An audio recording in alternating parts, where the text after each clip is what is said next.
There was a time when you waited for the prince on the train from the south. That is now a memory. Once there was a time when you thought the butterflies in my stomach meant I was hungry. That is now a memory. Once you walked into a room where I was sitting and I was struck by you and expressed it to you. That is now a memory. Once I asked you if you wanted to be my girlfriend and you said yes, and time stood still for a moment. That is now a memory. Once we slept together and made love, causing an earthquake. That is now a memory.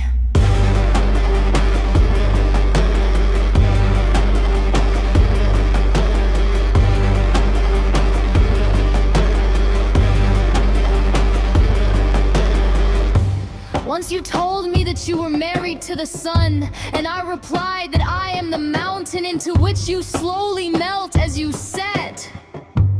That is now a memory. Once we were not an I and a you, but almost completely one and the same. But that too is a memory, and in the end it turns out to have been an illusion. Once we spoke the words that would never separate us, no matter what happened. I can never speak those words again because I already said them to you, and I would feel like a hypocrite if I ever said them again. This too is a memory in which the weight of the word is heavy with all its meanings. Once we felt like father and mother. This is not just a memory.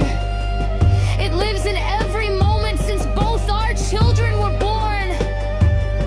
Because Father, I feel and I am of our two children the most beautiful gift. One that cannot truly be expressed in words. I would very much like to talk with you about everything, with someone else present, so that you feel safe enough to do so. I have not come to hurt you. I am here to resolve things. I saw you and I see you, and I realize and know that none of it is easy. It will never be the way it was, because the pain is too great, yours and mine. But please, let us handle it differently, from a distance. Above all, for the children.